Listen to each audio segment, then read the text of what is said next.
special dito sa Tunay with Arnold Glavio at narito na siya. Please welcome ang aking kabarkada mula sa unang hirit. Dance Diva, Regine Tolentino.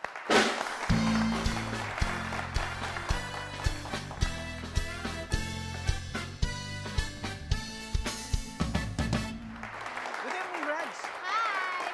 Kamusta ang ating mga chikiting? Hindi na chikiting pa ba yung mga yan? Medyo Mga dalagita na dalagita sila. na. O, kamusta na sila? Doing good. Busy sila sa mga activities in my studio and they're preparing for school also. And active sila ngayon sa jiu-jitsu. Yun ang bago nilang trip. Meron ka bang naamoy na parang sosorpresahin kita sa darating na Sunday? Ay, hindi. Kasi may show kami sa Cebu, actually. Kasama sila? Kasama Laging sila. kasama sila, siyempre. Yun. So, wala. Masyado kaming busy these past few weeks because we're doing all of these preparations for our show. Ay, good luck, ha? Thank you. Ito may latest na? Medyo. Ba?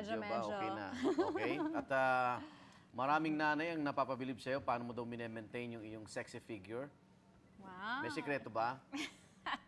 Ano ba? Siguro napapanood nila sa unang hirit. I love to dance. Oo nga. You know that. And So, talagang araw-araw sayaw lang ika nga, weight loss. well, yeah. I mean, I effective ba love siya? to eat kasi. So, I guess kahit paano, the only thing that kind of balances it out is the fact that I love to dance. So, I do Zumba, I do Tango, Oo nga yun eh. ang bago kong trip ngayon. Siya, Ayan. okay. Pero, kailan mo nalaman na parang, uy, ito pala hilig ko sumayaw? Kasi natural dancer ka eh. Thank you. Well, my Oo. mom's also a dancer before. okay. She used to be a ballerina also. And then, So- like, ever since ako, nung bata pa ako, sabi ng mami ko, 3 years old pa lang, nagkaklase na ako sa ballet. Well, cheerleader ako before. And then, yun, I just love to try everything. I did ice skating, I did tap dancing, jazz. Ang dami. Kung Meron ka ano. bang sayaw Hip-hop. na hindi mo pa naisasayaw? Actually, halos lahat medyo kahit pa paano na-try ko na rin Pandago sa siya. ilaw. Na-try ko na yun. Dito nga Talaga? sa unang Oo hirit nga ko yung pala, nagawa oo. eh. Pero sa lahat ng Saka sinayaw yun. mo, ano yung paborito mo? I love dance sports. Yeah, Dance ballroom sports, oo. dancing. It's a passion of mine. But I really love doing hip-hop. Okay, tapatan na tayo. What's that? Ano bang uri ng mami si Regine? Well, actually, to tell you the truth, ako yung strict. Ay, stricto. But I'm cool. I'm cool. Pero pag may rules talaga. Dapat nasa Kasi minsan sa unang hirit na experience po namin, si Reg, pag may activities yung kanyang mga anak, tatapusin niya yung work, tas diretso na siya. Siya naghahatid, di ba? Ikaw rin sumusundo. So, Super hands-on. hands-on talaga Yeah. ikaw. Super. Oo. Like, you know, a lot of people think na busy ako with my businesses, with the shop, and then I also teach sa studio. Oo. But at the same time, bilang mommy, na-manage ko yon. So, minsan makita mo na ako na mismo yung nag-aayos ng buhok nila for school or for Okay. activities. And Ikaw nag-ayos na yan, ha? pag nagsha-shopping, oo naman. Ako yan.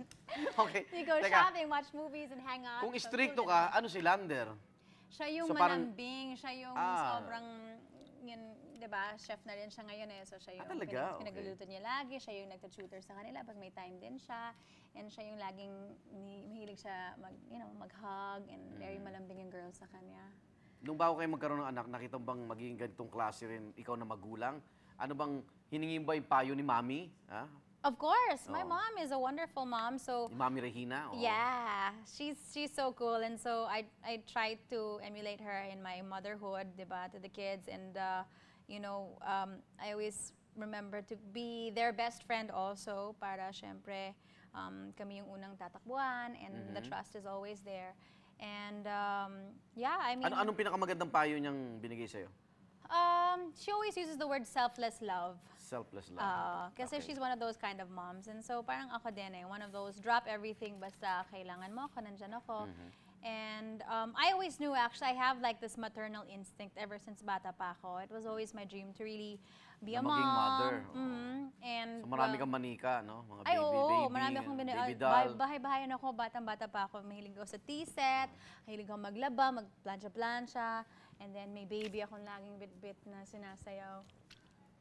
Hindi ka nang pinatignan ng mami mo nung... Hindi naman.